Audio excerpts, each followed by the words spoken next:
Hi friends, welcome to Pallavi TV. పాడుతా తీయగా చల్లగా ఈ కార్యక్రమం తెలియని తెలుగు ప్రేక్షకులు ఉండరు.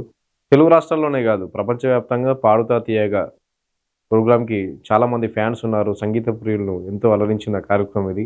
ఈటీవీ ఛానల్లో ప్రతి సోమవారం రాత్రి ప్రసారం అవుతుంది. ఎస్పి బాలసుబ్రహ్మణ్యం లెజెండరీ సింగర్, ఆయన ప్రారంభించినటువంటి షో ఇది. 1996లో పాడుతా తీయగా ప్రోగ్రామ్ను ఎస్పి బాలు ఈటీవీలో స్టార్ట్ చేశారు. పాడుతా తీయగా ప్రోగ్రామ్ సంబంధించి ఇప్పుడు ఇది గతంలో 96లో ఫస్ట్ సిరీస్‌కి సంబంధించినటువంటి ఫోటో.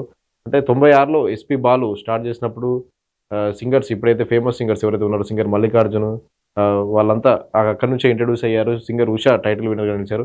ఇంతటి విశిష్టత ఉన్నటువంటి పాడుతా తీయగా కార్యక్రమంపై లేటెస్ట్ సీజన్‌కి సంబంధించి contestant singer Pravasthi serious comments చేశారు. అంటే ఒక సంచలన కామెంట్స్ చేశారు.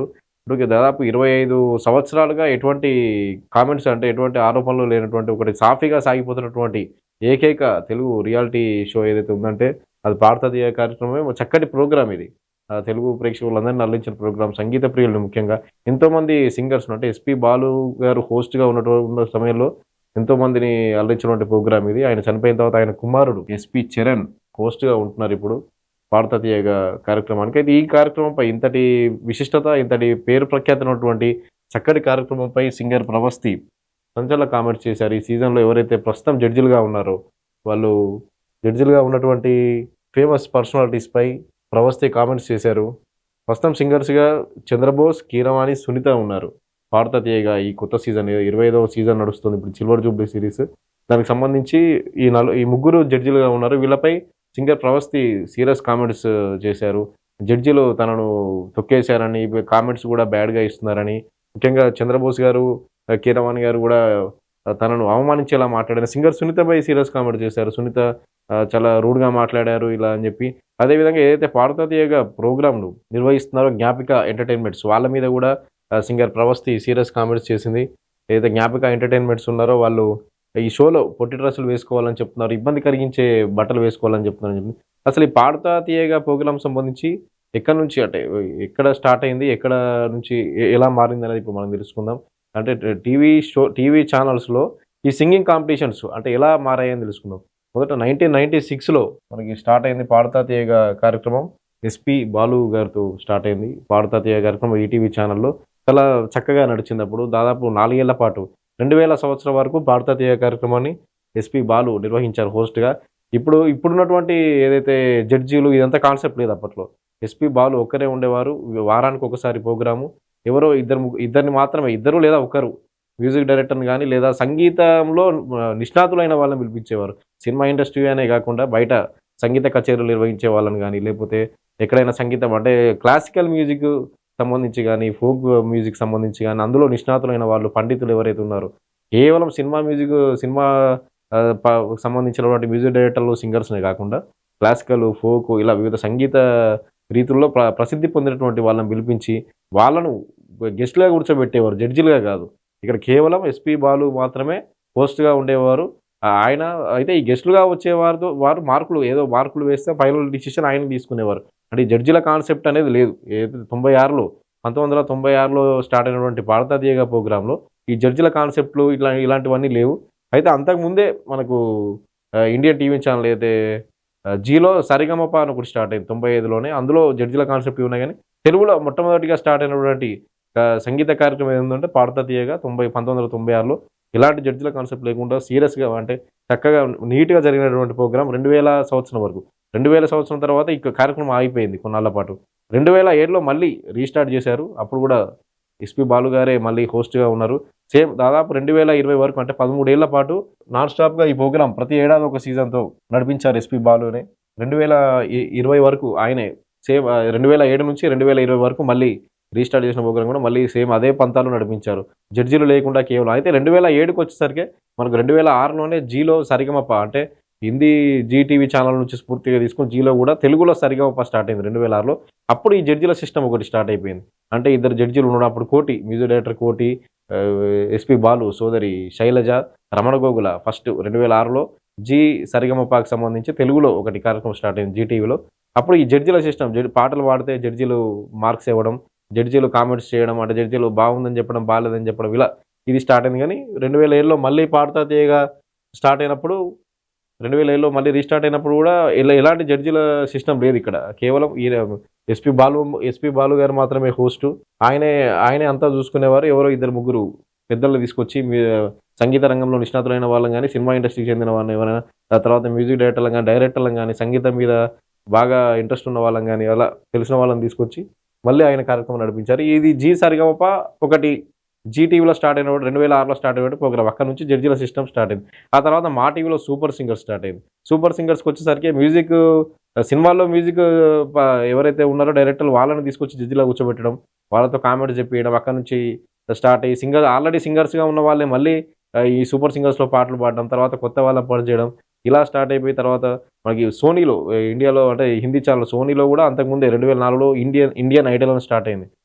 తెలుగు సింగర్స్ శ్రీరామచంద్ర, సింగర్ రేవంత్ గూడా ఇండియన్ ఐడల్ టైటిల్స్ గెలుచుకున్నారు. ఆ ఇండియన్ ఐడల్ స్ఫూర్తిగా 2022లో ఆహా ఓటీటీ ఛానెల్‌లో తెలుగు ఐడల్ అని గూడా స్టార్ట్ అయింది. అయితే ఈ ప్రోగ్రామ్‌లన్నిటిలోనూ జడ్జిలుంటారు కామన్‌గా. జడ్జిలు బాగా పాడావో లేదో అని జెప్తారు. మెచ్చుకోవడం అది ఒక్కొక్కసారి మనకు ఆహ్, విపరీతంగా గూడా అనిపించొచ్చు. అంటే విపరీతంగా పొగడ్డం, లేచి నిలబడి చప్పట్లు కొట్టడం, అంటే ఎంతో గొప్పగా పాడావని అభినందించడం. అంటే ఇలాంటిదంతా మిగతా ఛానెల్‌లో జరుగుతున్నప్పటికీ కేవలం పాడుతా తీయగకి మాత్రమే మంచి గుర్తింపుంది.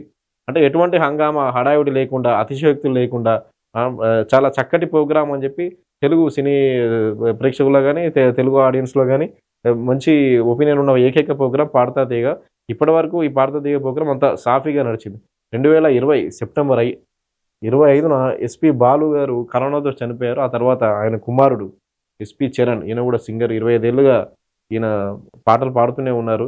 ఆయనను హోస్ట్‌గా అవకాశం ఇచ్చారు మళ్ళీ. ఈ చరణ్‌కి హోస్ట్‌గా అవకాశం ఇచ్చారు. పాడుతా తీయగా ప్రోగ్రామ్‌ను మళ్ళీ అంటే ఎస్‌పీ బాలు తర్వాత పాడుతా తీయగకు న్యాయం చేయగలిగే ఏకైక వ్యక్తి అని నమ్మి ఆయనకు నిర్వాహకులు ఎవరైతే ఉన్నారో ఆయనకు అవకాశం ఇచ్చారు. అప్పటినుంచి అంటే ఈయన హోస్ట్‌గా వచ్చినప్పటి నుంచి మనకు పాడుతా తీయగలోనే ఒక వింత ధోరణి స్టార్ట్ అయింది. అంటే జడ్జిలను కూర్చోబెట్టడం. అంటే బ బ పా 2021 నుంచి స్టార్ట్ అయింది ఇది. ఎస్‌పీ చరణ్ ఎప్పుడైతే హోస్ట్‌గా వచ్చారో అప్పటినుంచి ముగ్గురు జడ్జిలు విజయప్రకాష్ సింగర్, సునీత, చంద్రబోస్ ఈ ముగ్గురు. ఇప్పుడు లేటెస్ట్‌గా స్టార్ట్ అయిన 25వ సీజన్ దీనికి కీరవాణి వచ్చి యాడ్ అయ్యారు. కీరవాణి గూడా మ్యూజిక్ డైరెక్టర్ కీరవాణి గూడా. అంటే గతంలో ఎస్‌పీ బాలు ఏ విధంగానైతే కార్యక్రమాన్ని నడిపారో ఆ విధంగా లేదు. ఎస్‌పీ చరణ్ వచ్చిన తర్వాత విమర్శలొచ్చాయి. జడ్జిలను కూర్చోబెట్టి మిగతా టీవీ ఛానెల్‌లాగా టీఆర్‌పీల రేటింగ్ కోసం ఆ కామెంట్స్ అవన్నీ రియాలిటీ షోలంటేనే టీఆర్‌పీల కోసం నడుస్తాయని మనకు తెలుసు. ప్రోమోల్లో చూపియడం, ఏదో గొడవ పడ్డట్టుగా చేయడం, బాలేదని చెప్పడం, ఇవన్నీ జీటీవీ, మా టీవీ, ఇప్పుడు తెలుగు ఐడల్‌లో గాని, ఆహా ఓటీటీలో వస్తున్న ఐడల్‌లో గాని, వాటిలో గాని వీటిలలో నడిచే మా టీవీలో నడిచే సూపర్ సింగర్స్ అయినా, జీటీవీలో నడిచే సరిగమప అయినా, ఆహా ఓటీటీలో నడిచే తెలుగు ఐడల్ ఇవన్నీ ప్రోమోలకు అంటే టీఆర్‌పీ రేటింగ్‌ల కోసం కేవలం టీఆర్‌పీ రేటింగ్‌ల కోసం. అందులో కొంత బాగుంటే బాగుండొచ్చు. ఎవరైనా బాగా పాడిన వాళ్ళుంటే వాళ్ళు న్యూ టాలెంట్‌ని ఎంకరేజ్ చేసే వాటిగానే చూడాలి మనం ఆ ప్రోగ్రామ్‌లన్నిటిని ఎంత టీఆర్‌పీ అనుకుని. కానీ అలాంటి టీఆర్‌పీకి దూరంగా కేవలం సంగీతాన్ని మాత్రం న్యూ టాలెంట్‌ని ఎంకరేజ్ చేస్తూ సంగీతాన్ని ప్రేమించే వాళ్ళ కోసం ఉన్నటువంటి ఏకైక కార్యక్రమం పాడుతా తీయగలో ఇలాంటి జడ్జిల తరహా విధానాన్ని ఎస్‌పీ బాలు చనిపోయిన తర్వాత ఆయన కుమారుడు ఎస్‌పీ చరణ్ హోస్ట్‌గా వచ్చిన తర్వాత ఏదైతే జ్ఞాపిక ఎంటర్‌టైన్‌మెంట్స్ వాళ్ళు దీన్ని టేక్ ఓవర్ చేసుకున్నారు. అంటే ఈ ప్రోగ్రామ్‌ని వాళ్ళే నిర్వహిస్తున్నారు. జ్ఞాపిక ఎంటర్‌టైన్‌మెంట్స్. వాళ్ళు ఈ కొత్త తరహా జడ్జిల విధానాన్ని ప్రవేశపెట్టి అంటే ఆ ప్రోగ్రామ్‌ను గూడా మొత్తం పూర్తి కమర్షియల్‌గా జేయడం. అంటే మంచి చక్కగా నడుస్తున్నటువంటి ప్రోగ్రామ్‌ని పూర్తిగా కమర్షియల్ చేశారనే విమర్శలు అప్పటినుంచే వచ్చాయి. ఈ జడ్జిలు ఏదో ఒకటి కామెంట్ చేస్తూ అంటే కామెంట్స్ ఇవ్వడం, అది చేయడం ఇలాంటివన్నీ చేస్తున్నారని చెప్పి విమర్శలు వచ్చాయి. చక్కటి ప్రోగ్రామ్ పాడైపోతుంది. ఎంత గొప్పగా ఎస్‌పీ బాలు లెజెండరీ సింగర్ ఆయన ఎంత గొప్పగా నడిపారు. ఎలాంటి సూచనలిచ్చారు. భవిష్యత్తు తరాల గాయకులకు ఎలాంటి సూచనలిచ్చి ఆయన తయారు చేశారు. పాడుతా తీయగ నుంచి వచ్చారంటే ఒక చక్కటి సర్టిఫికేట్ అందులో టైటిల్ విన్నర్ కాకపోయినా అందులో పాడి వచ్చినా గాని బయట చక్కటి సర్టిఫికేట్. అటువంటి షోకు మ ఇటువంటి జడ్జిల తరహా విధానాన్ని తీసుకొచ్చి దీన్ని పాడు చేస్తున్నారు. అప్పట్లా లేదు ప్రోగ్రామ్ అని చెప్పి చాలామంది గూడా కామెంట్ చేసేవారు. విమర్శలు గూడా వచ్చాయి. ఇప్పుడు ప్రస్తుతం ఏకంగా కార్యక్రమ నిర్వాహకులతో పాటు జడ్జిల మీదనే ఆరోపణలు వస్తున్నాయి. Singer Pravasthi last year super singers title winner. చిన్నప్పుడు గతంలో పాడుతా తీయగ 2017లో చైల్డ్ సింగర్‌గా గూడా పార్టిసిపేట్ చేసింది. చిల్డ్రన్స్ కాంపిటీషన్‌లో గూడా పార్టిసిపేట్ చేసింది. గతంలో చాలా టైటిల్స్ గెలుచుకుంది. తమిళ్‌లో జరిగినటువంటి కొన్ని టీవీ సీరీస్‌లో గూడా ఆమె పార్టిసిపేట్ చేసి టైటిల్స్ గెలుచుకుంది. Last year super singers title winner singer Pravasthi. ఈమె సీరియస్ కామెంట్ చేసింది. రీసెంట్‌గా ఇప్పుడు ఈ 25వ సీరీస్ నుంచి ఎలిమినేట్ అయినట్టుగా తెలుస్తోంది. సింగర్ ప్రవస్తి. ఈమె బయటకొచ్చిన తర్వాత సీరియస్ కామెంట్స్ ఏం చేస్తుందంటే జడ్జిలుగా ఉన్నటువంటి చంద్రబోస్, కీరవాణి, సునీత మరీ రూడ్‌గా మాట్లాడుతుంది.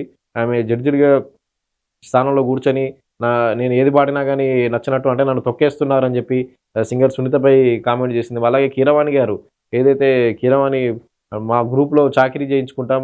ఈ సీజన్‌లో ఫిఫ్త్ ప్లేస్‌లో వచ్చిన వాళ్ళను మా గ్రూప్‌లో చేర్చుకుంటామంటూ చాకిరీ ఎవరైతే చాకిరీ చేస్తున్నారో అలా చాకిరీ అంటే సింగర్స్‌ని చాకిరీ చేయించుకుంటామనే పదాన్ని ఎలా వాడతారు కీరవాణి అని చెప్పి కూడా కామెంట్స్. అదేవిధంగా చంద్రబోస్ గాని అంటే ఈ ముగ్గురు జడ్జిలు కూడా వాళ్ళు పాడిన పాటలు లేదా వాళ్ళు కంపోజ్ చేసిన పాటలు, వాళ్ళు రాసిన పాటలు అవి పాడితేనే హ్యాపీగా ఫీల్ అవుతున్నారు. మార్కులు ఇస్తున్నారు. మిగతా మిగతా పాటలు పాడితే వేరే రకంగా చూస్తున్నారు.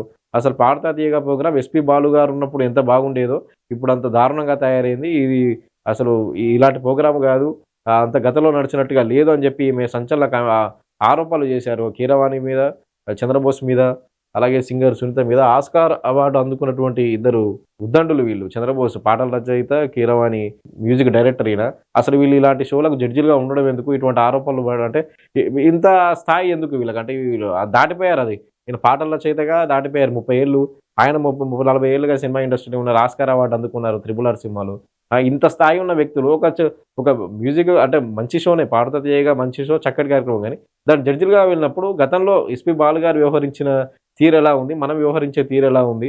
ఇలాంటి ఆరోపణలు తెచ్చుకోవడం అంటే ఎవరో చిన్న చిన్న సింగర్‌లు జడ్జిలుగా ఎళ్లారు. చిన్న మ్యూజిక్ డైరెక్టర్లు జడ్జిలుగా షోలకెళ్తున్నారంటే అనుకోవచ్చు. కానీ పెద్ద పెద్ద స్థాయి ఉన్న వ్యక్తులు వీళ్ళు. ఆస్కార్ అవార్డ్ అందుకొని ఇంత స్థాయికి చేరుకున్న వ్యక్తులు. గతంలో ఎస్‌పీ బాలు లాంటి ఉద్దండుడు నిర్వహించినటువంటి అంటే ఒక గొప్ప వ్యక్తి లెజెండరీ సింగరు నిర్వహించినటువంటి ఒక షోకు ఒక కార్యక్రమానికి జడ్జిలుగా వెళ్లి ఇలాంటి ఆరోపణలనేది చాలా తెచ్చుకోవడం అనేది ఘోరం. అంటే అందులో ఆరోపణలో నిజం ఎంతుందనేది పక్కన పెడితే ఎప్పుడు గత 20 అంటే 96 నుంచి చూసుకున్నా మధ్యలో కార్యక్రమం బ్రేక్ అయినా గానీ 2007 నుంచి నిర్విరామంగా నడుస్తున్నటువంటి ఒక చక్కటి ప్రోగ్రామ్ 'పాడుతా తీయగా'కు వెళ్లి ఇటువంటి ఆరోపణలు అంటే కార్యక్రమ నిర్వాహకుల మీద ఆరోపణలు, వీళ్ళ మీద ఆరోపణలనేది చాలా దారుణమైన విషయం ఇది. అంటే ఎంత మానసిక వేదనకు గురై చాలా అయ్యాను అని చెప్పి చెప్తుంది. నిజంగానే మానసిక వేదనకు గురయ్యి ఇన్‌స్టాగ్రామ్‌లో వరుస పోస్టులు పెడుతుంది. జడ్జీలు రికమెండేషన్, రిఫరెన్స్ ఉంటేనే 'పాడుతా తీయగా' ప్రోగ్రామ్‌కి వెళ్ళండి. లేకపోతే వెళ్ళొద్దు అని చెప్పి ప్రవస్థ చెప్తుంది. అలాగే కీరవాణి, చంద్రబోస్ తొక్కేశారు నన్ను. ఎవరు కూడా సరైన కామెంట్స్ ఇవ్వట్లేదు. అలాగే బాడీ షేమింగ్ చేస్తున్నారు చాలామంది. అందులో అక్కడున్న వాళ్ళలో అంటుంది. మరి జడ్జిలను ఉద్దేశించిందో లేకపోతే కార్యక్రమం నిర్వాహకులో తెలీదు. ఇంకొక సీరియస్ కామెంట్ కూడా చేసింది. ఏందంటే ఎవరైతే జ్ఞాపిక ఎంటర్‌టైన్‌మెంట్స్ ఈ 'పాడుతా తీయగా'ని ఇప్పుడు నిర్వహిస్తున్నారో, వాళ్ళు ఆర్గనైజ్ చేస్తున్నారో వాళ్ళ మీద కూడా సీరియస్ కామెంట్ చేసింది. పొట్టి డ్రెస్సులు వేసుకోమంటున్నారు. అంటే బాడీ కనిపించేలా ఎక్స్‌పోజ్ చేసేలా డ్రెస్సులు వేసుకోమంటున్నారు. ఇలాంటి చాలా ఇబ్బంది పడ్డారు. మిగతా సింగర్స్ కూడా ఎవరైతే కంటెస్టెంట్లు ఉంటారో వాళ్ళకి కూడా అలాగే చెప్తున్నారు. చాలామందొచ్చి నా దగ్గర చెప్పారు గానీ ఎవరు బయటికి చెప్పే అవకాశం లేదు. బాలు గారు ఉన్నప్పుడు ఇలాంటి నిజంగానే ఎస్‌పీ బాలు ఉన్నప్పుడు అసలు వస్త్రధారణ విషయంలో అంటే డ్రెస్సింగ్ విషయంలో చాలా సీరియస్‌గా ఉండేది. 'పాడుతా తీయగా' కార్యక్రమం ఫాలో అవుతున్న వాళ్ళకి తెలిసిపోతుంది. వస్త్రధారణ విషయంలో ఎస్‌పీ బాలు గారు ఉన్నప్పుడు చాలా చక్కగా ఉండేది. ఆయన ఒకవేళ అటువంటివి ఉన్నా గానీ వెంటనే ఖండించేవాళ్ళు. అంటే తెలియకుండా సెటైర్ ఏసేవారు. ఎవరైనా డ్రెస్సులు గాని, పాయింట్లు గాని లేకపోతే ఏదైనా జీన్సులు అట్లాంటి విషయంలో కొంచెం డిఫరెంట్‌గా ఉన్నా గాని ఆ డ్రెస్సింగ్ విషయంలో ఆయన వాళ్ళకు చిన్నగా చురకలు అంటించేవారన్నమాట. తెలియకుండా వాళ్ళకి అర్థమయ్యేలా బయటికి మళ్ళీ అది కూడా తిట్టినట్టు కాకుండా చురకలు అంటించేవారు. ఏంది ఈ డ్రెస్ ఇలా ఉందని. అంటే డైరెక్ట్ తిట్టినట్టు కాకుండా అలా చురకలు అంటించి మళ్ళీ నెక్స్ట్ ఎపిసోడ్‌కొచ్చేసరికి వాళ్ళది బాగుండేలా అంటే చూసుకున్నా అంటే ఒక హోస్ట్ అనే వ్యక్తి ఎలా ఉండాలి? అంటే ప్రోగ్రామ్‌ని ఎలా నడపాలి? ఎలా ఉండాలి? అంటే మన తెలుగు సాంప్రదాయం ప్రకారం సంస్కృతి సాంప్రదాయాలకు సంబంధించి ఎలా ఉండాలంటే అటువంటి విలువలతో కూడినటువంటి కార్యక్రమాన్ని నడిపి, చక్కటి కార్యక్రమాన్ని నడిపిన ఎస్‌పీ బాలు గారు చక్కని కార్యక్రమాన్ని నడిపి ఆ షోకి అంత గుర్తింపు తీసుకొచ్చారు అంతర్జాతీయ వ్యాప్తంగా. కొన్ని యూఎస్‌లో కూడా 5, 6 సీజన్‌లు నడిపారాయన. దాదాపు 4, 5 సీజన్‌లు యూఎస్‌లో, అమెరికాలో కూడా నడిపి అక్కడే షూట్ చేసి, అక్కడే నడిపించి, అక్కడ కూడా తెలుగు వాళ్ళు ఎవరైతే ఉన్నారో వాళ్ళందరూ సింగర్‌ని అక్కడి నుంచి న్యూ టాలెంట్‌ని ఎంకరేజ్ చేశారు. చాలా సీజన్‌లు యూఎస్‌లో నడిచాయి. ఇక్కడ నడిచాయి. ఇన్నేళ్ల పాటు చక్కటి కార్యక్రమం ఇప్పుడు ఇలా ఆరోపణలు రావడం అనేది దురదృష్టకరం అని చెప్పుకోవచ్చు. సింగర్ 'ప్రవస్తి' విషయానికి వద్దాం. ఇప్పుడు ఈమె చిన్నప్పటి నుంచి మంచి సింగరు. ఆ 'పాడుతా తీయగా' గతంలో చిన్నప్పుడు కూడా పార్టిసిపేట్ చేసింది. Last year super singer. అయితే ఈమె ఇప్పుడు ఏం చెప్తుందంటే ఈ జ్ఞాపిక ఎంటర్‌టైన్‌మెంట్స్ వాళ్ళు ఎవరైతే ఉన్నారో 'పాడుతా తీయగా' ప్రోగ్రామ్ నిర్వాహకులు వాళ్ళు ఇలా డ్రెస్సుల విషయంలో అది చేస్తున్నారు. బాడీ షేమింగ్ చేస్తున్నారు. మేకప్ మ్యాన్‌లు కూడా బాడీ షేమింగ్ చేశారంటే మొత్తంగా 'పాడుతా తీయగా' కార్యక్రమం అన్ని టీవీ రియాలిటీ షోల్లాగే చండాలంగా తయారైందని ఈమె మాటల్లో తెలుస్తుంది మనకు. జడ్జిలను పెట్టుకోవడము, ఇలా అంటే ఎవరు నచ్చిన వాళ్ళని ఎంకరేజ్ చేయడము, ఇవన్నీ మిగతా ఛానల్‌లో నడిచే సింగింగ్ ప్రోగ్రామ్స్ ఇవన్నీ. అంటే సూపర్ సింగర్స్ గాని, ఇవి గాని వాటిలలో నడిచేటువంటివి. సేమ్ అదే విధంగా 'పాడుతా తీయగా' కేవలం టీఆర్‌పీ రేటింగ్‌ల కోసం మరి ఇలా 'పాడుతా తీయగా' ప్రోగ్రామ్‌ని మార్చేశారా ఏంటనేది ఇప్పుడు సంగీత ప్రియులను కలిచివేస్తున్న ప్రశ్న ఇది. అంటే ఈ మిగతా ఛానల్‌లోటి మ్యూజిక్ ప్రోగ్రామ్స్ ఎలా ఉన్నా గాని సోమవారం రాత్రి 9:30 అయిందంటే పాడతా తీయగా ముందు కూర్చునే వాళ్ళు చాలా ఎక్కువ మంది ఉంటారు. టీవీ ముందు కూర్చొని పాడతా తీయగా చూసేవాళ్ళు. చాలా ముసలి వాళ్ళ దగ్గర నుంచి పిల్లల వరకు చాలామంది వృద్ధుల దగ్గర నుంచి చాలా మందికి ఇష్టమైన కార్యక్రమం ఇది. ఇటువంటి కార్యక్రమాన్ని ఇలా భ్రష్టు పట్టిస్తున్నారనే ఆరోపణలు గతంలోనే వచ్చాయి. ఎప్పుడైతే ఎస్పీ చరణ్ హోస్ట్‌గా వచ్చి జడ్జిలను ఇవాళ పెట్టడం ఇట్లాంటివన్నీ చేశారో అప్పుడే కార్యక్రమం భ్రష్టు పట్టిపోయింది. ఇక లేదు ఈ కార్యక్రమం సజావుగా సాగదనేది వచ్చింది. దానికి 4 ఏళ్ల తర్వాత 2021 నుంచి ఆయన హోస్ట్‌గా ఉన్నారు. ఇప్పుడు 4 ఏళ్ల తర్వాత సింగర్ ప్రవస్తి చేసిన కామెంట్ చూస్తే మనకు తెలిసిపోతుంది. ఇప్పుడు నిజంగానే రియాలిటీ షోలు మిగతా ఛానెల్‌లు చేసే రియాలిటీ షోల్లో టీఆర్పీ రేటింగ్ కోసం ఎటువంటి పనులు చేస్తారు, ప్రోమోలు ఎలా కట్ చేస్తారు అవన్నీ మనకు తెలుస్తుంది గానీ, ఇంతటి విశేష ఆదరణ కలిగి ఇంత మంచి ప్రోగ్రామ్‌ను ఈ రకంగా ఆరోపణలు ఈమె ఇంకా కొన్ని కామెంట్ చేస్తుంది. కీరవాణి సార్ గురించి మాట్లాడదాం. అఫ్ కోర్స్ నాకు చాలా హేట్ వస్తుంది దీనికి మాత్రం, and I'm ready for it because I don't care. Personally నాకైతే నెగటివ్ కామెంట్స్ రాలేదు ఆయన దగ్గర నుంచి. బట్ సెట్లో ఎలా మాట్లాడతారు, అసలు ఏం చెప్తారు అనేది నేను ఇక్కడ చెప్తాను. పాయింట్ నెంబర్ 1, మెలోడీస్ పాడిన వాళ్ళకి మాత్రం వాళ్ళు ఎలా పాడినా కూడా నేను ఆటోమేటిక్గా మంచి స్కోర్ తీస్తాను. ఆయన నోట్తో ఆయనే చెప్పారు. So he's very bias towards melody songs and his compositions. ఎలా పాడినా కూడా మార్క్స్ వేసేస్తారు. అయినే కాదు, అక్కడ ఉన్న సునీత గారు, చంద్రబోస్ సార్ కూడా, వీళ్ళందరూ కూడా అంతే. వాళ్ళ సాంగ్స్ పాడితే మాత్రం స్కోర్స్ ఆటోమేటిక్గా మంచిగా వచ్చేసాయి. సో ఇది point number 1. Point number 2 is very very hurtful to me personally because నేను ఎలిమినేట్ అయ్యే ఎపిసోడ్లోనే ఏదో విషయంలో నన్ను చూస్తూ చెప్పారు ఇది కూడా. సో ద థింగ్ ఇస్, నేను మీ అందరికీ తెలుసు సూపర్ సింగర్లో నా ఫైనాన్షియల్ సిచ్యువేషన్ గురించి నేను అంతా బయట పెట్టాను. సో దానివల్ల నేను కొన్ని వెడ్డింగ్ షోస్ అలాంటివి చేయాల్సి వచ్చింది. సో ఈ పాయింట్ మీద సార్ మాట్లాడారు. ఏమన్నారంటే అసలు వెడ్డింగ్ షోస్ చేసేవాళ్ళు నా దృష్టిలో సింగర్సే కాదు, నాకు చాలా అసహ్యం, it's like your disrespecting music అని మాట అన్నారు. చాలా చాలా బాగా అనిపించింది. అదేంటి అంత స్టేజ్లో ఉన్నాయని ఇలా మాట్లాడారేంటి అని. సో ఇదొకటి, నన్ను చూస్తూ మాట్లాడారు ఇంకా. So it was very hurtful. Point number 3, so third వచ్చిన వాళ్ళకి ఆయన 1 lakh ఇస్తా అని చెప్పారు. 4th ప్రైజ్ వాళ్ళకి మూవీలో సాంగ్, అండ్ 5th ప్రైజ్ వాళ్ళకి ఆయన గ్రూప్ లో చేర్చుకుంటామని చెప్పారు సార్. సో ఇది ఎలా చెప్పారంటే, 5th ప్రైజ్ వచ్చిన వాళ్ళకి నా దగ్గరకి కొంతమంది రోజు వచ్చి చాకరీ చేస్తూ ఉంటారు, వాళ్ళ ట్రూప్ లో జాయిన్ చేసుకుంటా అని చెప్పారు. ఇలా చాకరీ అనే వర్డ్ వాడారు. అంటే ఇది డిస్రెస్పెక్ట్ఫుల్ కాదా? So this was very very bad. అంటే అలా అనకూడదు సింగర్స్, ఇలా చాకరీ చేసిపోతారు, నన్ను మిమ్మల్ని కూడా జాయిన్ చేసుకుంటారని ఇలా అన్నారు. సో మీకు ఎలా అనిపిస్తుందో ఇంకా మీరు ఆలోచించండి ఒకసారి. ఇది సింగర్ ప్రవస్తి పాడతా తీయగా కార్యక్రమం చేసినటువంటి ఆరోపణలు. దీనిపై మరి జడ్జిలుగా ఉన్నటువంటి కీరవాణి, సునీత, చంద్రబోస్ ఎలా స్పందిస్తారనేది చూడాలి. ఇంత చక్కటి కార్యక్రమంపై ఆరోపణలు చేశారు. ఇదంతా అంటే ఒక రియాలిటీ షో, నిజమైన అంటే టీవీ ఛానల్లో వేరే టీవీ ఛానల్లో నడిచే రియాలిటీ షో లాగా తయారైపోయింది. జడ్జిమెంట్ల విషయంలో కానీ, ఈ నిర్వాహకులు ఏదైతే బట్టల విషయంలో కానీ, వేసుకున్న డ్రెస్ల విషయంలో కామెంట్ చేయడం, బాడీ షేమింగ్ చేయడం ఇవన్నీ చేస్తున్నారు. గతంలో ఎస్పీ బాలు నిర్వహించిన విధంగా ఈ షో లేదంటూ సింగర్ ప్రవస్తి చెబుతోంది. ప్రస్తుతం ఈ కామెంట్స్పై వీళ్ళు మరి జడ్జిలుగా వ్యవహరిస్తున్న వాళ్ళు కానీ, కార్యక్రమ నిర్వాహకులు కానీ ఎలా రెస్పాండ్ అవుతారో అది వేచి చూడాలి. Thank you.